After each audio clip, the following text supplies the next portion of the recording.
तो ये वाली स्लाइड थी, this was the last slide when we had a lecture on the Friday, ठीक है। तो वो 30th ऑफ अप्रैल था शायद, उस दिन हमारा लेक्चर हुआ, तो उस दिन बेसिकली हमने लास्ट स्लाइड कवर की थी। और इसी स्लाइड से रिलेटेड आपके एग्ज़ाम का लास्ट क्वेश्चन भी था, अगर आप उसको दोबारा रिकॉल करें, ठीक है। जो कि आपने on the loading of the web page एक स्क्रिप्ट रन करना था और उसे यूज़र का नेम गेट करना था, and based on the presence of the word Mohammed in the name आपने उसको रीडायरेक्ट करना था टू डिफरेंट पेजेस, ठीक है, आइदर ऑन muslimaid.com या .co.uk और क्लिंटन फाउंडेशन, ठीक है। तो ये एक लास्ट क्वेश्चन था आपके उसके अंदर एग्ज़ाम के अंदर। तो this was part of the bomb ना। तो ये हमने फॉर्मली कवर नहीं किया था, तो आई थॉट कि इसको भी मैं गो थ्रू कर दूँ एक दफ़ा। तो this is basically first was the BOM which was browser object model, and this is the DOM which is document object model.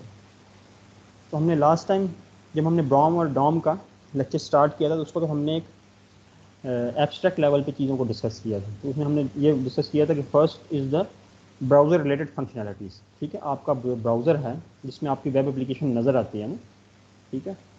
तो उसमें भी कुछ फंक्शनैलिटीज़ होती हैं जिसमें ब्राउज़र की हिस्ट्री है या कुछ बिल्ट इन फंक्शंस हैं, जिस तरह अलर्ट है, प्रॉम्प्ट है, ठीक है। तो they are part of the BOM, और आप उसको जावास्क्रिप्ट में बॉम के मेथड्स के थ्रू एक्सेस कर सकते हैं, ठीक है। लेकिन सेकेंडली आपके विद इन द ब्राउज़र आपका वेब पेज डिस्प्ले होता है, ठीक है। आपका जो वेब पेज डिस्प्ले होता है that is displayed within the browser, ठीक है। और वो जो वेब पेज होता है that is basically the HTML। आपकी HTML होती है that basically describe the structure of the web page, ठीक है। तो अगर आपने अपने वेब पेज की HTML को एक्सेस करना है using JavaScript, then you have to understand the concept of the DOM which is document object model. तो आपके HTML वेब पेज को डॉक्यूमेंट भी कहते हैं, ठीक है। अगर हम शॉर्ट फॉर्म में कहें, basically HTML web page is a web document, ठीक है। और इस डॉक्यूमेंट को ऑथर करने के लिए आपके पास जो लैंग्वेज है that is hyper text markup language. So DOM is basically the concept that helps you in handling the HTML of your web page at runtime, ठीक है। तो आपके पास दो व्यूज़ होते हैं ना वेब पेजेस के। फॉर एग्जांपल एक तो स्टैटिक व्यू है जो कि आपने एट द स्टार्ट जनरेट कर दिया, ठीक है। लेकिन कुछ ऐसे व्यूज़, फॉर एग्जांपल ऐसे सिनेरियोज भी हो सकते हैं जिसमें आप जो स्टैटिक व्यू है उसको चेंज करें। चेंज इस तरह करेंगे, फॉर एग्जांपल आपके पास, अगर मैं ई कॉमर्स वेब एप्लीकेशन की एग्जांपल दूं, तो आपके पास एक शॉपिंग कार्ट होती है ना। शॉपिंग कार्ट के अंदर आप जो भी यूज़र बेसिकली इस वेब एप्लीकेशन पर विजिट करेगा, वो इस कार्ट के अंदर आइटम्स को ऐड करेगा, ठीक है। उस आइटम्स को ऐड करेगा ऑन द क्लाइंट साइड, ठीक है।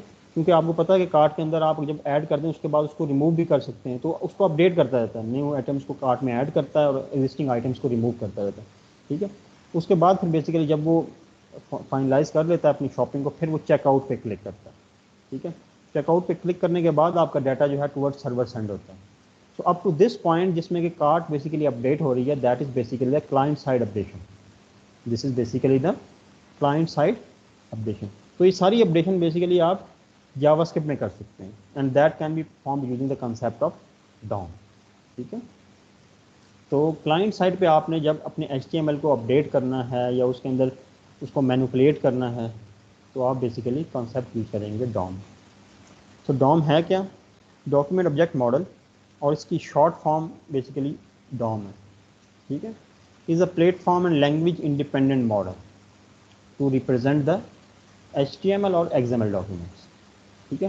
तो इसमें दो वर्ड्स हैं, first is the platform and second is the language independent. तो आपके पास ये बेसिकली ये कॉन्सेप्ट है that is platform independent as well and language independent as well. तो मीनिंग दैट जो डॉम का कॉन्सेप्ट है, अगर आप HTML को व्यू करें इन योर मैकबुक, सफारी जो उसका ब्राउज़र है ना, उसके अंदर भी आप बेसिकली डॉम को एक्सेस कर सकते हैं, ठीक है। तो that is not basically just limited to the Windows operating system, ठीक है। तो दैट इज़ प्लेटफॉर्म इंडिपेंडेंट, किसी भी प्लेटफॉर्म पे आप डॉम के कंसेप्ट को गेट कर सकते हैं, ठीक है, उसको एक्सेस कर सकते हैं। And secondly language independent in the sense कि आप किसी भी प्रोग्रामिंग लैंग्वेज के अंदर फॉर एग्जांपल इसको एक्सेस कर सकते हैं, ठीक है। आप अगर जावा में करेंगे तो जावा के अंदर अपने उसके मेथड्स होंगे सेट ऑफ, ठीक है। इसके अलावा और पाइथन के अंदर उसका जो जंगो फ्रेमवर्क है उसके अंदर एक्सेस करेंगे तो उसके अपने मेथड्स होंगे। तो that is basically the platform and language independent model, ठीक है। तो एक मॉडल है, तो मॉडल किसको कहते हैं? मॉडल कहते हैं किसी भी डाटा को, फॉर एग्जांपल आपने रिप्रेजेंट करना हो, ठीक है। तो किसी भी डाटा को रिप्रेजेंट करने के मल्टीपल मॉडल्स किस तरह के हो सकते हैं? फॉर एग्जांपल अगर आप उसको टेबुलर फॉर्म में रिप्रेजेंट करें, that is one of the model, ठीक है। अगर आपको इसको, जिसमें HTML में आपके पास टैग्स होते हैं, टैग्स की फॉर्म में रिप्रेजेंट करेंगे, दैट इज़ अनदर मॉडल, ठीक है। अगर आप उसको वर्ड फॉर्मेट में रिप्रेजेंट कर देंगे या एक्सेल फॉर्मेट में रिप्रेजेंट कर देंगे, दैट इज़ अनदर मॉडल, ठीक है। किसी भी बेसिकली डाटा को रिप्रेजेंट करना हो, that is basically the model, और उसको नॉलेज रिप्रेजेंटेशन भी कहते हैं, ठीक है। टू रिप्रेजेंट द HTML और XML डॉक्यूमेंट्स।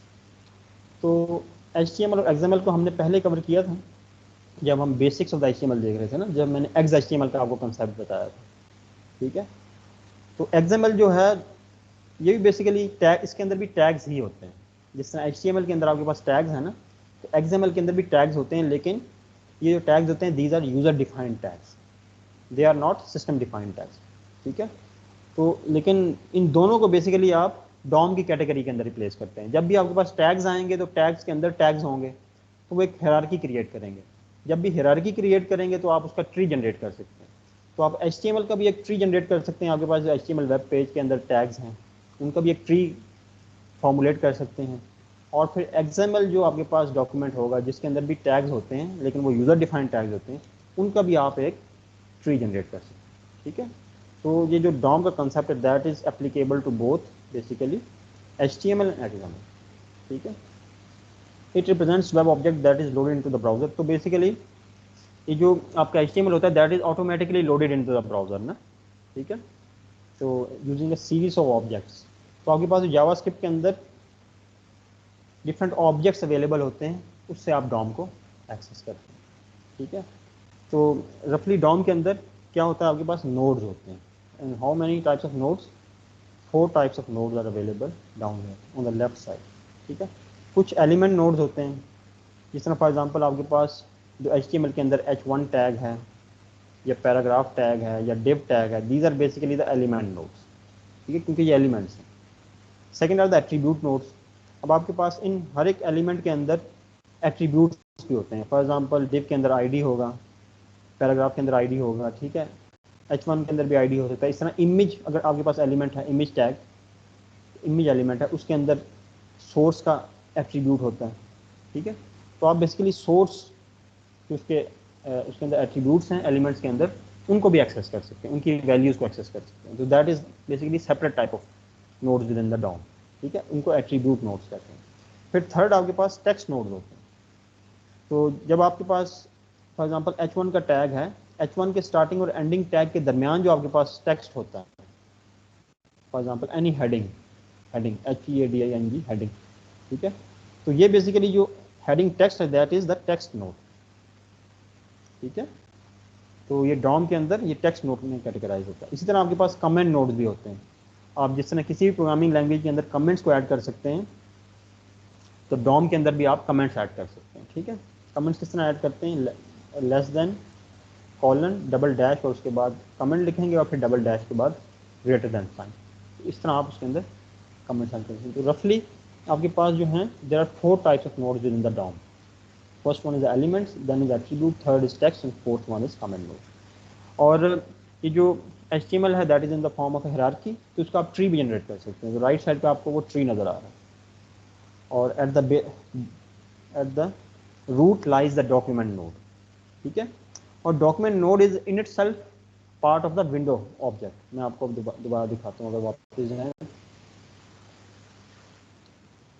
हमने ये वाली जो डायग्राम देखी थी ना, इसमें ये देखें आपके पास विंडो ऑब्जेक्ट है एट द रूट, ठीक है, उसके अंदर आपके पास डॉक्यूमेंट ऑब्जेक्ट है। तो जो आपका HTML होता है, that is basically with in the browser, तो इसीलिए वो उसको विंडो ऑब्जेक्ट के अंदर कैटेगराइज करते हैं।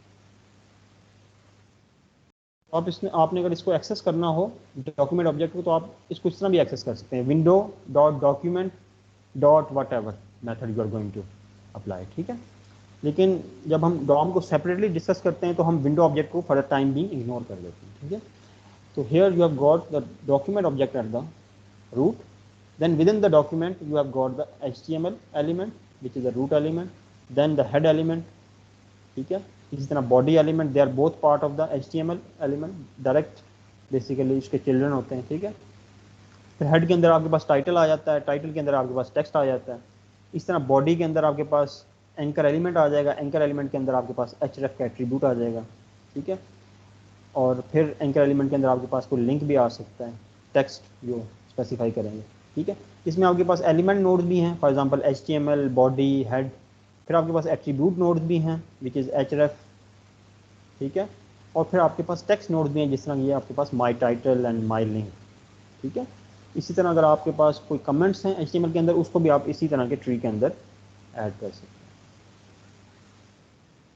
तो किसी भी HTML के साथ आप उसका एक डॉम ट्री क्रिएट कर सकते हैं, ठीक है। ये आपके पास एक लेफ्ट साइड पे सैम्पल HTML है। Within this sample HTML there is a div, ठीक है। ये आपके पास यहाँ पे there on the right side there is a basically DOM tree, ठीक है। लेकिन इसके अंदर आपके पास यहाँ पे ये एंकर टैग है, not this one, paragraph text, this one, ये जो आपके पास जिसको मैंने अभी रेक्टेंगल के अंदर इनक्लोज किया, ठीक है। This is a paragraph element. Paragraph element के अंदर आपके पास टेक्स्ट है, पैराग्राफ टेक्स्ट विद आ, उसके अंदर आपके पास एक एंकर एलिमेंट है, और एंकर एलिमेंट के अंदर आपके पास href का एट्रीब्यूट है विद द लिंक, ठीक है। और फिर यहाँ पे पैराग्राफ क्लोज हो रहा है। अगर आपने इस सबसेट ऑफ द HTML का ट्री जनरेट करना हो, तो on the right side is a tree of this subset HTML, ठीक है। तो इसमें आपके पास पैराग्राफ है, पैराग्राफ का टेक्स्ट, ठीक है।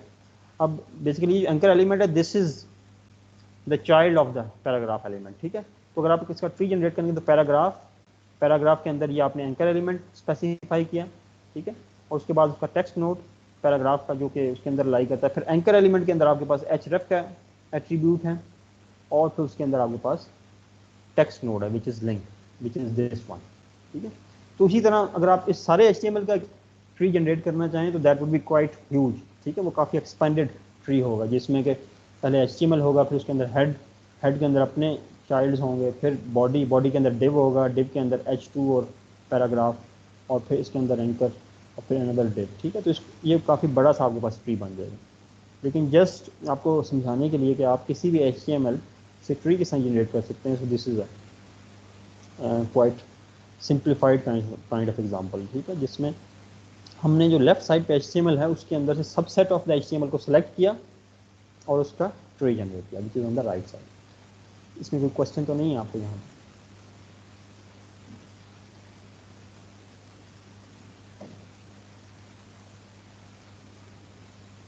No sir. ठीक है।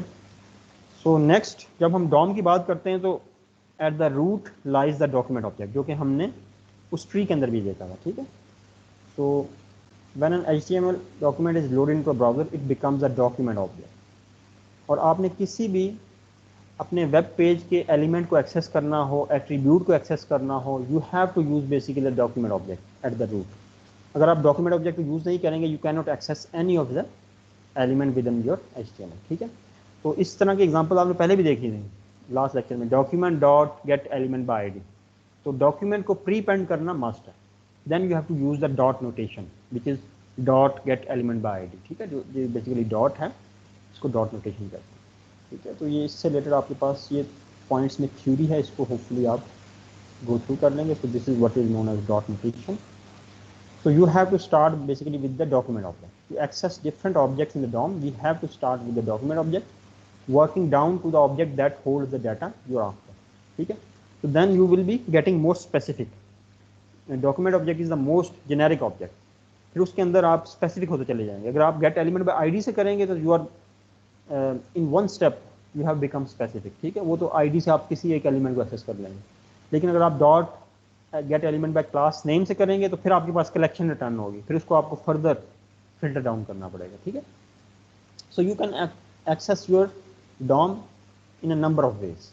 फर्स्ट वन इज जो आपके पास नीचे 5 पॉइंट्स गिवन है, these basically 5 points describes 5 different ways of accessing the DOM elements, ठीक है। तो first one is the get element by ID which is the most simplest one, क्योंकि ID हमारे पास एलिमेंट्स के अंदर यूनिक होती है, तो ये आपको सिंगल एलिमेंट ही रिटर्न करेगा। तो उसके साथ आप जो भी उसका डाटा एक्सेस करना चाहें, उसके अंदर डाटा को सेट करना चाहें, whatever way. Second point describes another method which is known as get elements by class name. तो यहाँ पे देखें get elements, because class name can be shared among different elements, ठीक है, क्लास नेम शेयर हो सकती है, तो that's why get elements by class name, ठीक है। Third method is get elements by tag name. तो ये भी बेसिकली कलेक्शन रिटर्न करेगा, क्लास भी शेयर्ड हो सकती है तो ये भी कलेक्शन रिटर्न करेगी इन द फॉर्म ऑफ एरे, ठीक है। अगर आपके पास फॉर एग्जांपल 3 डिफरेंट एलिमेंट्स हैं जिनकी सेम क्लास है, तो that would return an array 0 1 2 with starting with the index 0, ठीक है। इस तरह टैग्स भी आपके पास शेयर्ड हो सकते हैं, मल्टीपल टैग्स हो सकते हैं within HTML। For example आप पैराग्राफ को सिलेक्ट कर रहे हैं विद द टैग नेम, तो there can be multiple paragraph elements, ठीक है। It will return all those elements in the form of an array, ठीक है। इसके बाद फोर्थ मेथड है, that is basically CSS way of selecting the elements. तो अगर आप रिकॉल करें, what is the CSS way of selecting the elements?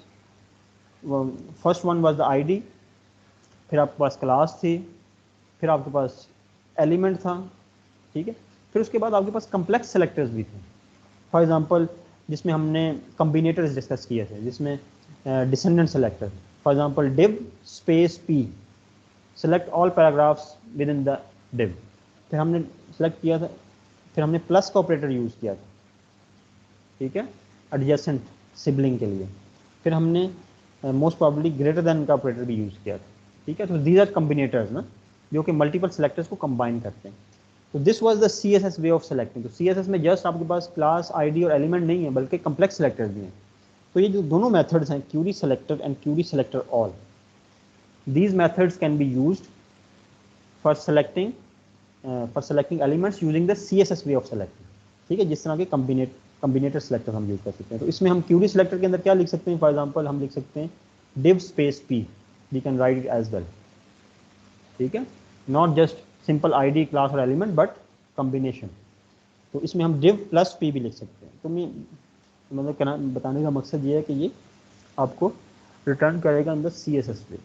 और क्यूरी सेलेक्टर जो सिंपल मेथड है, it will return only one element, ठीक है, first paragraph within the div element, जबकि query selector all will return all those elements which match the criteria, ठीक है। इन दोनों में ये डिफरेंस। और fifth method is the finding HTML elements by HTML object collection document dot forms. तो this is another way of selecting the elements. तो document dot forms जो है ना, आपके HTML जो वेब पेज है उसके अंदर से सारे के सारे फॉर्म्स को रिटर्न कर देंगे। फॉर एग्जांपल आपके वेब पेज में 3 फॉर्म हैं, ठीक है। तो डॉक्यूमेंट डॉट फॉर्म्स जो है वो कलेक्शन की फॉर्म में रिटर्न कर देगा तीनों फॉर्म्स, ठीक है। तो उसमें से आप फिर डिपेंड करता है कि किस तरह स्पेसिफिक हो रहे हैं। तो इसमें इसके अंदर आपको अपेंड भी कर सकते हैं, हम एग्जांपल में देखेंगे। इसके बाद अपेंड कर सकते हैं आप ID को। फॉर एग्जांपल आप डॉक्यूमेंट डॉट फॉर्म्स के बाद ID स्पेसिफाई कर दें in square brackets, so then it will select only that form which has got this ID, ठीक है। फिर आप उसके फॉर्म के अंदर के एलिमेंट्स को भी एक्सेस कर सकते हैं। सो रफली speaking these are 5 different ways of accessing the DOM elements within JavaScript. अगर आपने जावास्क्रिप्ट के अंदर DOM एलिमेंट्स को एक्सेस करना है in your web page, then these are 5 different ways of accessing the elements. Hopefully you got rough idea. इसके बाद इसकी थोड़ी एग्जांपल्स हैं जो कि हम सब्सिक्वेंट स्लाइड में देखेंगे। The first one is the get element by ID. This is the most simplest way of selecting the element, ठीक है। तो इसमें ID का आपको आइडिया है। इसमें स्ट्रेट वे इसकी एग्जांपल में जाऊंगा which is at point number 3, ठीक है। पॉइंट नंबर 3 में अगर आप देखें, मैंने उसको सेलेक्ट भी कर लिया। तो document dot get element by ID and this is basically name of the ID। You are not going to use the hash in here, ठीक है। तो वो CSS वे में आप करेंगे, लेकिन यहाँ पे आप क्योंकि gate element by ID basically in itself method जो है वो डिस्क्राइब कर रहे हैं, तो यहाँ पे आप जस्ट ID का नेम स्पेसिफाई कर देंगे which is intro. So it would be there can be a paragraph with the ID is equal to intro inside it, ठीक है। So in the variable my element it will return the control of that ID, control of that paragraph, sorry, ठीक है। तो इसमें आप फिर इसको my element dot inner HTML, my element dot और जो उसके साथ एसोसिएटेड मेथड है उनको यूज कर सकते हैं। But in this example my element is going to have a control of the paragraph with the ID intro, ठीक है। सेकंड जो है get elements by class name, इसमें भी सेम सिंटैक्स है आपके पास, document dot get elements by class name, लेकिन इसके बाद intro should be a value of the class attribute within the HTML element, not the ID, ठीक है, जिस तरह आपको ऊपर नजर आ रहा है। तो जितने भी एलिमेंट्स जिनकी क्लास एट्रीब्यूट की वैल्यू इंट्रो है, they will be return in the collection list, आप इसको कह सकते हैं एक्स, ठीक है। तो एक्स ऑफ 0 आप करेंगे तो फर्स्ट आपको एलिमेंट रिटर्न कर देगा जिसकी क्लास इंट्रो है। अगर आप एक्स ऑफ 1 करेंगे तो सेकंड एलिमेंट रिटर्न कर देगा जिसकी क्लास इंट्रो है। इस तरह आप सारे के सारे एक्सेस कर सकते हैं, ठीक है। And third one is get document dot get elements by tag name. It is exactly similar to the class name, ये भी क्योंकि टैग नेम भी मल्टीपल हो सकते हैं, मल्टीपल टैग्स हो सकते हैं। तो आपने अगर p स्पेसिफाई किया, it will return all the paragraphs in your HTML element, and x is going to have a collection of x of 0, x of 1, x of 2, like this one, ठीक है। Then this is the CSS way of selecting the elements. तो इसमें दो method हमने देखे थे introduction में, query selector and query selector all, ठीक है। तो स्ट्रेट वे मैं इसकी एग्जांपल भी जाऊंगा, इसकी थ्योरी आप रीड कर लेंगे, ठीक है। This is the example, document dot query selector. अब इसके अंदर जो आपने सेलेक्टर स्पेसिफाई किया, this is basically CSS way of selecting, ठीक है। सिंपल सेलेक्टर नहीं है ये, this is basically the p dot intro means that select that paragraph which has got intro as its class name, ठीक है। तो for example आपके पास paragraphs कई हो सकते हैं, 4 पैराग्राफ हो सकते हैं, लेकिन एक पैराग्राफ ऐसा है जिसकी क्लास, जिसके अंदर क्लास एट्रीब्यूट है और उसके अंदर आपने स्पेसिफाई किया हुआ इंट्रो। तो basically p dot intro, space नहीं है ना इसमें, तो it will select a paragraph which has got the class name in it, ठीक है। इसमें स्पेस नहीं है, अगर स्पेस होती तो फिर बेसिकली उसका डिसेंडेंट के अंदर चला जाता, ठीक है। But query selector method will return only the first matching paragraph with the class intro, ठीक है। आपके पास हो सकता है कि 3 पैराग्राफ्स हों जिनकी क्लास इंट्रो हो, there may be 3 paragraphs with the class intro, ठीक है। But query selector will return only 1 paragraph, first paragraph in the x variable x, ठीक है, उसका कंट्रोल रिटर्न कर देगा। जबकि अगर आपने तीनों की तीनों पैराग्राफ्स को रिटर्न करना है विद द क्लास इंट्रो, ठीक है, then you have to use the method query selector all. तो ये सारे के सारे रिटर्न कर देगा, वेरी मच लाइक उसी तरह कलेक्शन रिटर्न करेगा जिस तरह क्लास नेम और टैग नेम रिटर्न करेगा, ठीक है। तो इसमें नीचे एग्जांपल देखें, p डॉट इंट्रो, तो ये तमाम ऐसे पैराग्राफ को रिटर्न कर देगा जिनकी क्लास इंट्रो है। और जो x है, it will be having the control, तो कंट्रोल को किसने एक्सेस करेंगे, x of square brackets 0 first paragraph, x of square brackets 1 second paragraph, x of square brackets 2 third paragraph. So this is the CSS वे। तो इसके अंदर आप complex selector भी और embedded also. Yeah. So final way of accessing the element nodes is the basically HTML object collection, which is document.forms जो हमने देखा था। अच्छा, document.forms is not the only available way of selecting the HTML elements, ठीक है। इसके अलावा आपको थर्ड नंबर पॉइंट में नीचे लिस्ट नजर आ रही है, ये basically these are the other available options. Document.anchors, it will return all the anchor elements in your HTML web page. Document.body, it will return all the body elements which are normally a single, आपके पास एक ही body element होता है, ठीक है।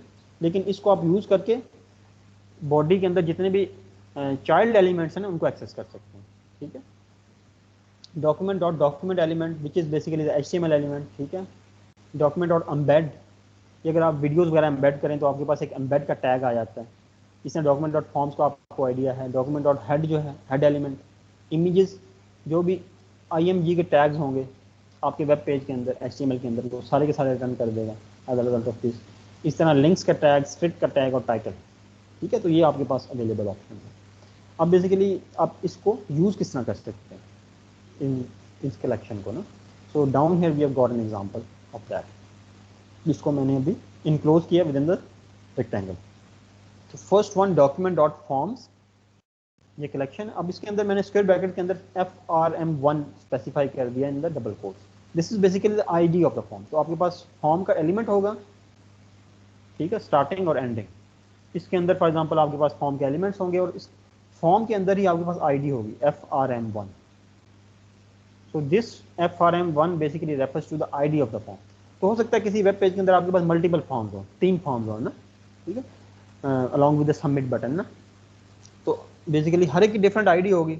तो जब आप डॉक्यूमेंट डॉट फॉर्म्स के साथ आईडी स्पेसिफाई कर देंगे तो फिर वो स्पेसिफिक हो जाएगा, उस पर्टिकुलर फॉर्म को रिटर्न करेगा जिसकी आईडी फॉर्म 1 है। तो rest of the 2 forms will be discarded, ठीक है, वो कंसिडर नहीं होगा। तो इसी तरह का फॉर्म ये नीचे आपको आउटपुट नजर आ रही है ना, this is basically the form, जिसमें आपके पास एक फर्स्ट नेम की टेक्स्ट फील्ड है, फिर लास्ट नेम की टेक्स्ट फील्ड है, फिर सिटी है और फिर सबमिट बटन, ठीक है। So this is the form which we are referring in the Java. हाँ जी, ये सारा जो फॉर्म का जो टैग है उसके इंटरनल जितना भी कोड है वो सारा रिटर्न करेगा, क्या रिटर्न करेगा एक्चुअली?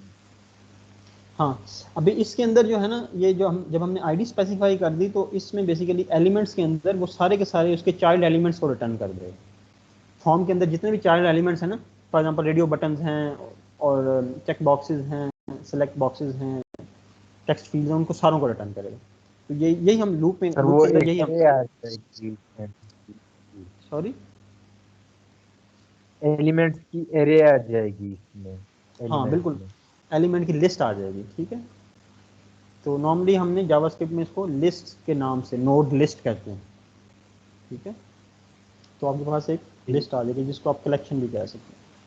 तो एलिमेंट्स के अंदर आपके पास एक लिस्ट आ जाएगी नोड्स की। अब उसको, उसके बाद 2 वेरिएबल्स हैं आपके पास, टेक्स्ट और आई ना, उसके बाद आप देखें एक लूप है ना, इस लूप के अंदर हमने क्या किया है, 0 से स्टार्ट करके एलिमेंट्स डॉट लेंथ। तो अब इस फॉर्म के अंदर जितने भी एलिमेंट्स हैं, फॉर एग्जांपल कितने एलिमेंट्स हैं, एक आपके पास फर्स्ट नेम की टेक्स्ट फील्ड है, फिर सेकंड नेम की टेक्स्ट फील्ड है, फिर लास्ट नेम की, सॉरी, फिर सिटी की टेक्स्ट फील्ड है और फिर सबमिट बटन है। ये चारों बेसिकली फॉर्म के टैग के अंदर है ना, तो चारों रन करेगा, ठीक है।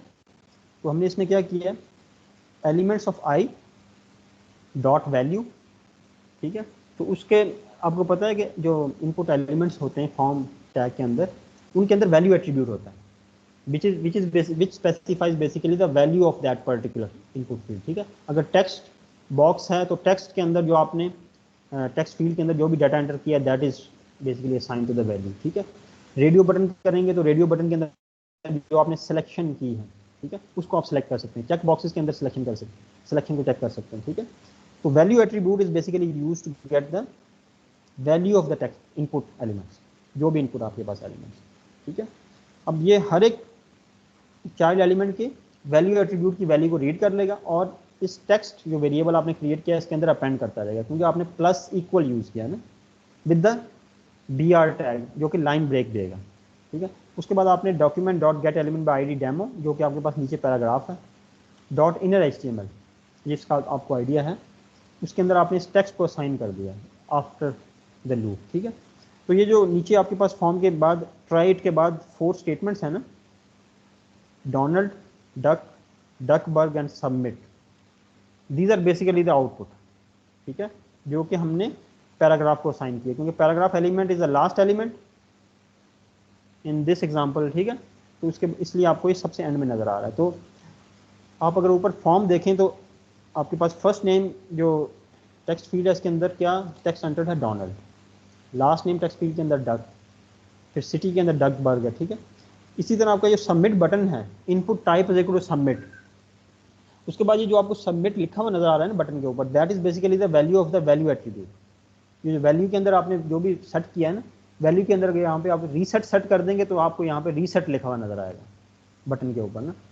तो इसने वैल्यू एट्रीब्यूट की वैल्यू को रिटर्न कर दिया। तो यहाँ पे क्योंकि सबमिट लिखा हुआ है इसलिए इसने सारे के सारे एलिमेंट्स की वैल्यू को रिटर्न कर दिया। So this is a way you can access nodes using this HTML objects collection, ठीक है। सर इसमें क्वेश्चन है सर, जो ये डॉट वैल्यू जो हम लोग यूज कर रहे हैं वो तो डिफॉल्ट वैल्यू देते हैं ना किसी भी एलिमेंट की। हाँ अगर, हाँ इसमें जैसे गुड क्वेश्चन, इसमें ये होता है कि आपके पास one of the option is कि आपने डिफॉल्ट वैल्यू सेट की हुई हो। फॉर एग्जांपल ये टेक्स्ट, आपकी जो फर्स्ट नेम की टेक्स्ट फील्ड है ना, इसके अंदर इसका टैग है इनपुट, इनपुट टैग है, उसके अंदर आप अगर वैल्यू एट्रीब्यूट की वैल्यू को सेट कर देंगे ना, फॉर एग्जांपल वैल्यू एट्रीब्यूट की वैल्यू को मैं सेट कर दूं फॉर एग्जांपल A, ठीक है, तो वो तो आपको बाय डिफॉल्ट टेक्स्ट फील्ड के अंदर जब भी आप वेब फॉर्म को लोड करेंगे तो आपको A लिखा हुआ नजर आएगा, ठीक है। लेकिन अगर आप इस वैल्यू को एडिट कर दें later on with some value B, for example इसको मैं एडिट कर दूं, यूजर जो एडिट कर दे B, ठीक है, उसके बाद अगर आप स्क्रिप्ट को रन करेंगे ना फिर ये B को रिटर्न करेगा, ठीक है। इट डिपेंड्स, अगर आपने for example value attribute add ही नहीं किया विद इन इनपुट फील्ड, तो फिर तो बेसिकली वैल्यू एट्रीब्यूट की वैल्यू बाय डिफ़ॉल्ट एम्प्टी है ना, तो फिर आप जो भी इसके अंदर वैल्यू एंटर करेंगे वो रिटर्न होगी, ठीक है।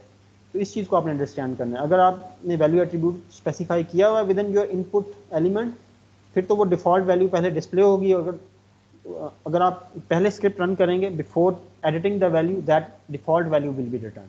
लेकिन अगर आप उसको वैल्यू को एडिट कर देंगे उसके बाद स्क्रिप्ट को रन करेंगे, फिर आपकी जो एडिटेड वैल्यू है वो रिटर्न करेगी। Hopefully you got it. ठीक है सर। ठीक है, तो ये इसमें इन चीज़ों को आपने देखना है। तो होपफुली इस लैब के अंदर मैं इस तरह की प्रैक्टिस आपको करवाऊंगा। So these are the 5 different ways of accessing the element nodes, ठीक है।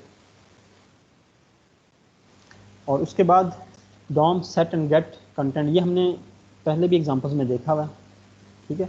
अगर आपने HTML एलिमेंट्स के अंदर से कंटेंट को गेट और सेट करना हो, ठीक है, तो फॉर एग्जांपल आपके पास कोई पैराग्राफ है, पैराग्राफ के अंदर आपके पास टेक्स्ट है, दिस इज टेक्स्ट, ठीक है,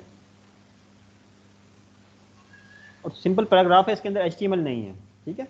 this is text is a simple text, ठीक है। इसको आप गेट कर सकते हैं, इनर HTML से भी गेट कर सकते हैं और इनर टेक्स्ट से भी गेट कर सकते हैं, ठीक है। लेकिन अगर आपने इसके अंदर आपके पास एक और पैराग्राफ है, ठीक है, फिर आपको इनर HTML यूज़ करना पड़ेगा ताकि आप इसका जो HTML कंटेंट है उसको भी गेट कर लें, ठीक है। तो इसमें थोड़ा हमने पहले ही चीज़ें डिस्कस की है, लेकिन HTML एलिमेंट्स के अंदर अगर आपने कंटेंट को गेट और सेट करना हो, then you have to use the inner HTML property, ठीक है। ये हमने पहले इसकी, तो I won't go into detail. इसमें किस तरह यूज़ करते हैं आप, document dot get element by ID my p dot inner HTML, तो उस पैराग्राफ के अंदर से जितना भी HTML है और टेक्स्ट है वो सारे का सारा रिटर्न कर देगा, ठीक है। तो आपका अगर कोई मेन कंटेनर है div, और div के अंदर मल्टीपल टैग्स हैं, सेक्शन भी है, आर्टिकल भी है और टेबल भी है, और अगर आपने div को by element by ID get किया और इनर HTML प्रॉपर्टी से उसका कंटेंट गेट कर लिया, it will return all the content which is inside the div, ठीक है, इन द वेरिएबल x, ठीक है। और अगर आपने किसी भी HTML एलिमेंट के अंदर कंटेंट को सेट करना हो यूजिंग जावास्क्रिप्ट, तो आप बेसिकली कंटेंट को राइट साइड पे पास कर देंगे, जिस तरह कि आपको नीचे नज़र आ रहा है। तो document dot get element by ID demo dot inner HTML के राइट साइड पे आपने पैराग्राफ चेंज पास कर दिया ना, ठीक है। तो ये क्या करेगा, ये आपके पास अगर ऑलरेडी उस एलिमेंट के अंदर कोई कंटेंट एग्जिस्ट करता है तो उसको ओवरराइड करेगा, इस चीज़ को आपने देखना, ठीक है। अपेंड नहीं करेगा, ओवरराइड कर देगा। तो फॉर एग्जांपल यही पैराग्राफ जो ऊपर मैं अगर आपको दिखाऊं, दिस इज़ अ टेक्स्ट, ये पैराग्राफ है, अगर आप इसमें सेट कर देंगे पैराग्राफ चेंज, तो ये दिस इज़ अ टेक्स्ट को रिप्लेस कर देगा इस टेक्स्ट के साथ, पैराग्राफ चेंज, ठीक है। तो इस चीज़ को आपने अंडरस्टैंड करना। अगर आपने अपेंड करना हो तो प्लस इक्वल टू यूज़ करते हैं, तो वो सिनेरियो में अपेंड कर देगा, एग्जिस्टिंग टेक्स्ट को रिप्लेस नहीं करेगा। इस तरह जो लास्ट एग्जांपल है, इसमें document dot get elements by class name intro dot inner HTML, तो इसके अंदर हमने पैराग्राफ सेट कर दिया। तो सेट करने में जब आप सेट करेंगे तो ये पैराग्राफ जो है ये रेंडर होगा। तो paragraph is a block level element, तो उसकी जो भी प्रॉपर्टीज़ हैं वो रेंडर होने के बाद अप्लाई होंगे, ठीक है। तो this is an inner HTML जो कि हमने पहले भी देखा हुआ। इसी तरह इनर टेक्स्ट जो है उसको आप खुद से गो थ्रू कर लें, दैट इज़ वेरी सिंपल, ठीक है। Second is to get and set content from the input controls, जो कि हमने अभी भी देखा था, डॉट वैल्यू प्रॉपर्टीज, ठीक है। Dot value properties use to get and set the content from the input control, जो कि HTML फॉर्म के अंदर आप डिस्क्राइब करते हैं। तो बेसिकली आपने ऑब्जेक्ट को सिलेक्ट करना है पहले, टेक्स्ट ऑब्जेक्ट, सिंटैक्स इसका यह है डॉट वैल्यू की प्रॉपर्टी को यूज करना है, ठीक है। तो dot value property is use to set and return the content of the input control. तो नीचे जो है वो सैम्पल मैंने एग्जांपल्स दी हैं। First one is to get from the text field, second is to get from the select जो आपके पास एलिमेंट होता है, third is to get the value from the radio button. अच्छा, अब आप you can say that if there are 3 radio buttons, basically वो आपके पास ग्रुप है ना, ठीक है। तो यहाँ पे तो हमने गेट एलिमेंट बाय ID से किसी भी particular radio button, my radio जिसकी ID है उसकी वैल्यू को गेट कर लिया। तो इसमें तो हमने एज्यूम किया हम सिंगल रेडियो बटन की वैल्यू गेट कर रहे हैं, ठीक है।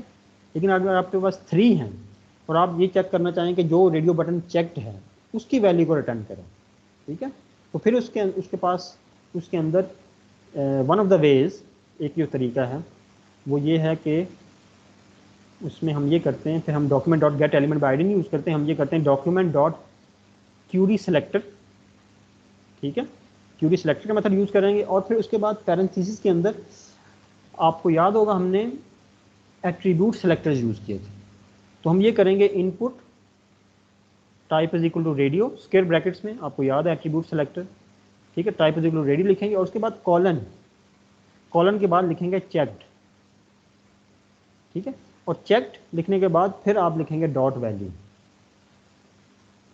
ठीक है। तो ये चीज़ें बेसिकली थोड़ी कम्प्लेक्स हो जाएंगी इन दैट सिनेरियो।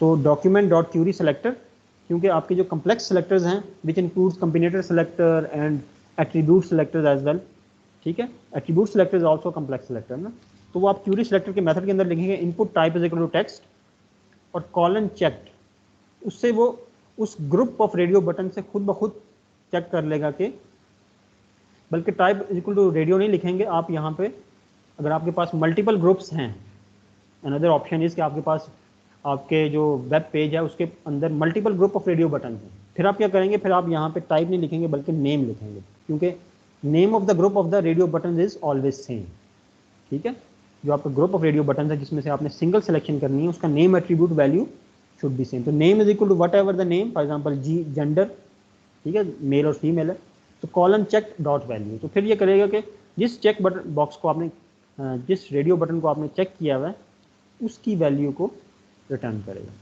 और ये डॉट वैल्यू जो है it returns the value of the value attribute, तो रेडियो बटन के अंदर भी वैल्यू एट्रीब्यूट होता है आपके पास, ठीक है, एक आपके पास जो वैल्यू होती है वो आपको इंटरफेस पे डिस्प्ले हो रही होती है, for example male and female, ये वैल्यू एट्रीब्यूट की वैल्यू नहीं होती, अगर आपने HTML में देखा हो वैल्यू एट्रीब्यूट की वैल्यू डिफरेंट हो सकती है, फॉर एग्जांपल वैल्यू एट्रीब्यूट के अंदर आप सिर्फ M सेव कर सकते हैं for male and F save कर सकते हैं for female with in the radio button elements, ठीक है।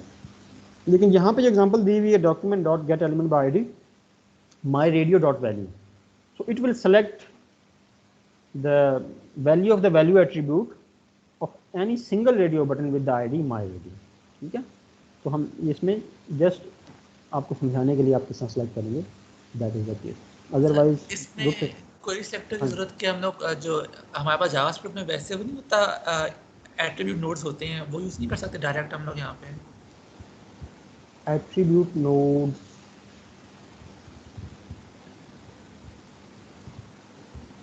अच्छा हाँ, जो हमने वो उसमें गेट किए हैं विद इन, जैसे हमने स्टार्टिंग में पढ़ा था कमेंट नोड होते हैं, टेक्स्ट नोड होते हैं, हाँ उसके थ्रू भी एट्रीब्यूट नोड, हाँ गेट एट्रीब्यूट के मेथड के अंदर आप स्पेसिफाई कर सकते हैं उसके अंदर, फिर आप क्या करेंगे नेम डॉट, हाँ उसके अंदर भी हो सकता है पॉसिबली, मैंने उसको बेसिकली यूज़ नहीं किया हुआ, लेकिन नेक्स्ट स्लाइड में मैं आपको दिखाऊंगा वो मेथड्स पहले ना, फिर हम उसको थोड़ा डिस्कस करेंगे। लेकिन one of the way I have used is this one, मैंने इसको इस तरह यूज़ किया हुआ।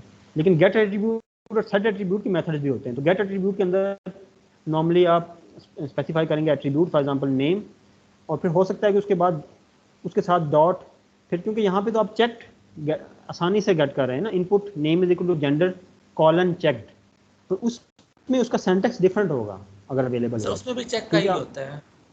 अच्छा ठीक है, उसमें भी कॉलन चेक्ड होगा और फिर डॉट वैल्यू, हाँ उससे भी हो जाएगा most problem, but I have used this way of selecting,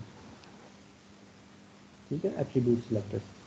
तो उसकी एग्जांपल भी आप देख सकते हैं, बिल्कुल एट्रीब्यूट नोड से भी कर सकते हैं। इसी तरह आप वैल्यू को सेट भी कर सकते हैं, ठीक है। तो उसी तरह इनर HTML की तरह ही आपके पास अगर आपने वैल्यू को राइट साइड पे पास कर दिया ना, so that value would be set, ठीक है। तो for example gate element by ID, किसी टेक्स्ट बॉक्स को सेलेक्ट किया, उसके अंदर वैल्यू को सेट कर दिया जावा, तो आपको वो रन टाइम पे वैल्यू टेक्स्ट बॉक्स के अंदर नजर आएगी। इसी तरह सेलेक्ट बॉक्स जो होता है उसके अंदर वैल्यू ड्रॉप डाउन लिस्ट के अंदर होती है ना आपके पास, ठीक है, ड्रॉप डाउन लिस्ट होती है, के अंदर जो वैल्यू सेलेक्टेड होती है वो आपको यहाँ पे ऊपर नजर आ रही होती है top of, otherwise rest of the values are hidden, ठीक है। जब आप इस एरो पे क्लिक करते हैं तो आपको नजर आती है। तो जब आप इस वैल्यू को फॉर एग्जांपल बनाना को सेट करेंगे, this value should be inside the drop down list values, अगर ये नहीं होगी ना तो फिर ये इसको एम्प्टी डिस्प्ले कर देगा, कोई भी वैल्यू सेलेक्ट नहीं करेगा, ठीक है। So this value banana should be inside the drop down list. तो क्या करेगा वो खुद से इंस्टेंटली उस वैल्यू को उठा के आपको यहाँ पे सिलेक्ट बॉक्स के अंदर डिस्प्ले कर देगा, सिलेक्टेड वैल्यू के अंदर। इस तरह रेडियो बटन की वैल्यू आप सेट कर सकते हैं, न्यू रेडियो बटन वैल्यू, ठीक है, रन टाइम। और इसके बाद फिर आप स्क्रिप्ट के अंदर इसी वैल्यू को यूज़ करेंगे, क्योंकि आपने एक दफ़ा उसकी वैल्यू को सेट कर दिया, ठीक है। तो just to summarise, basically the value attribute, the value property in the JavaScript is used to get and set the value of the input controls. अब input controls आपके पास range of input controls हैं, text है, check boxes हैं, drop down lists हैं, radio buttons हैं, text area है। तो ये जो input controls की varied nature है ना, इसमें ये थोड़ा different तरीके से आपको इनको यूज़ करना पड़ेगा, लेकिन at the end value property यही है जो कि आपको उसकी वैल्यू को गेट करने में हेल्प करेगी। लेकिन सेलेक्टर वाला जो पार्ट है उसको आप थोड़ा, अगर आपके पास टेक्स्ट बॉक्स है उसमें तो बड़ा आसान है ना, उसमें तो आईडी आप यूज़ कर लेंगे, लेकिन रेडियो बटन और चेक बॉक्सेस में और सेलेक्ट बॉक्स में हो सकता है थोड़ा सेलेक्टर आपको कॉम्प्लिकेटेड लिखना, ठीक है। तो this is slide. Next is get and set attributes. तो ये बेसिकली एट्रीब्यूट नोड्स को एक्सेस करने के लिए यूज होते हैं, ठीक है, एट्रीब्यूट नोड्स की वैल्यूज को। So there are two methods in this regard. One is get attribute. तो इसमें आपके पास वैल्यू और इनर HTML की तरह नहीं है, टू सेपरेट मेथड है। Next is set attribute. तो अगर आपने किसी भी एट्रीब्यूट की वैल्यू को गेट करना हो, then one of the ways document dot get element by ID, ठीक है। इस इमेज आईडी का एलिमेंट जो है, और गेट एट्रीब्यूट के अंदर आप उस एट्रीब्यूट की नेम स्पेसिफाई करेंगे। तो source is the name of the attribute within the image tag। तो ये उसकी वैल्यू को रिटर्न कर देगा, then you can save this value in any of the variable x for example, ठीक है। और सेट एट्रीब्यूट, क्योंकि इसमें आपको वैल्यू भी पास करनी है of the new attribute value, तो इसमें दो पैरामीटर्स होते हैं। गेट एट्रीब्यूट में आपके पास सिर्फ सिंगल पैरामीटर होता है which is the name of the attribute, while in the case of the set attribute we have got two parameters, ठीक है। तो उसी तरह गेट एलिमेंट बाय आईडी के बाद सेट एट्रीब्यूट के अंदर आपने ना सिर्फ एट्रीब्यूट नेम स्पेसिफाई किया बल्कि न्यू एट्रीब्यूट वैल्यू भी स्पेसिफाई किया, ठीक है। तो ये एग्जांपल हमने पहले भी देखी थी जब हम जावास्क्रिप्ट की बेसिक्स कर रहे थे, तो उसमें हमने इमेज को रन टाइम पे चेंज किया था ना। तो बेसिकली हमने ये वाला मेथड ये यूज़ नहीं किया था, उसमें हमने .src, एक और भी तरीका है सेट करने का, .src is equal to double quotes के अंदर हमने न्यू इमेज नेम पास कर दिया था। तो उससे भी आप कर सकते हैं, सेट एट्रीब्यूट की मेथड को भी यूज कर सकते हैं, ठीक है। तो this is the basically two set of methods are available as part of the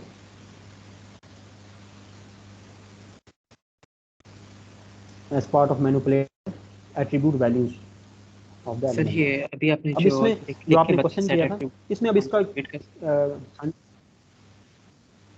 sorry sir, ये जो अभी आपने लास्ट पॉइंट बताया ये रिपीट कर सकते हैं? इस दूसरी तरह आपने क्या बताया सेट करने के तरीके?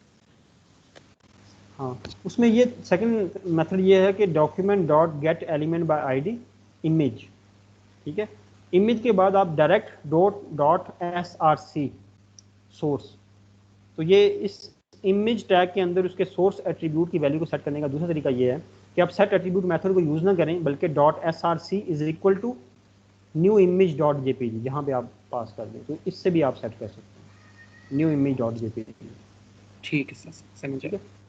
हाँ हाँ, वो शुरू में हमने यही जो एग्जांपल देखी थी ना, उसमें यही तरीका है, लेकिन सेट एट्रीब्यूट का मेथड आपके पास सेपरेटली भी अवेलेबल है।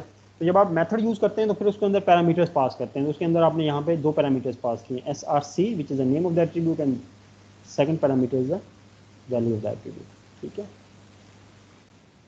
इसके बाद आपके पास CSS को मैनिपुलेट करने का या उसकी वैल्यू को गेट करने का और सेट करने का ऑप्शन भी है विद इन द जावास्क्रिप्ट। अब CSS जो है ना, इसके अंदर आपको पता है कि CSS हम मल्टीपल प्लेसेस पे राइट कर सकते हैं, which is not that simple ना, इनलाइन, इंटरनल एंड एक्सटर्नल, ठीक है। और उसके बाद इसकी प्रेसिडेंस का इशू भी है, ठीक है, प्रेसिडेंस का भी एक इशू है। फॉर एग्जांपल आपने मल्टीपल प्लेसेस पे कर दिया, विद आईडी क्लास कर दिया, वो हमने सारी चीज़ें डिस्कस की हुई। तो इस स्लाइड में जस्ट इनलाइन स्टाइल्स को की वैल्यू को गेट और सेट करने का प्रोसीजर बताया है, ठीक है। अगर आपने for example resultant value gate करनी है, ठीक, रिजल्टेंट वैल्यू ऑफ द क्या है, तो उसमें मैंने बताया था गेट कंप्यूटेड स्टाइल वाला, वो आप यूज़ करेंगे, ठीक है, गेट कंप्यूटेड स्टाइल। तो उसमें ये करेगा कि अगर आपने फॉर एग्जांपल इनलाइन भी स्टाइल्स डिफाइन किए हुए किसी भी एलिमेंट के लिए, इंटरनल में भी किए हुए, एक्सटर्नल में भी किए हुए, तो वो उसकी सॉल्व करने के बाद जो रिजल्टेंट वैल्यू होगी वो रिटर्न करेगा, ठीक है। इसके अलावा हमने रिलेटिव और एब्सोल्यूट का कॉन्टेक्स्ट भी डिस्कस किया था।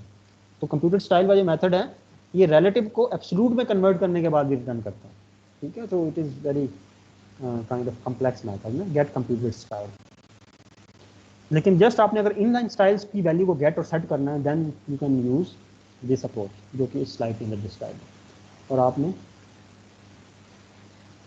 शायद इसको यूज भी किया होगा। तो document dot get element ID dot style dot colour, तो it will return the value of the inline attribute of the colour, ठीक है, डॉट स्टाइल डॉट कलर। तो आपने जो कलर की वैल्यू इनलाइन स्टाइल्स के अंदर स्पेसिफाई की है उसको रिटर्न करके एक्स के अंदर सेव कर दें। And if you want to set the value of the inline style then you have to use dot style dot colour and pass the value of the colour on the right side, ठीक है। तो right side पे उस colour की value को specify कर देंगे, ठीक है।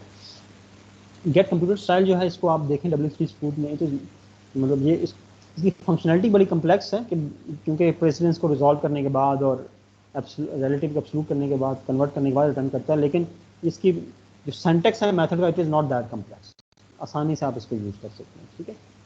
So this is the way of manipulating the CSS inline style. उसके बाद next is the process of attaching DOM events. तो DOM क्या है? DOM is basically the related to your HTML elements, और HTML एलिमेंट्स के साथ अगर आपने इवेंट्स अटैच करने हैं, मीनिंग दैट जिस तरह हम क्लिक का इवेंट अटैच करते चले आए हैं, ठीक है, इसी तरह HTML जो फॉर्म्स हैं आपके पास, उसके अंदर जो आपके पास एलिमेंट्स हैं, इनपुट एलिमेंट्स हैं, उसके अंदर भी बेसिकली आपके पास different types of input elements हैं, फिर उसके उनके साथ associated different types of events हैं, ठीक है। तो this topic is very important, DOM event.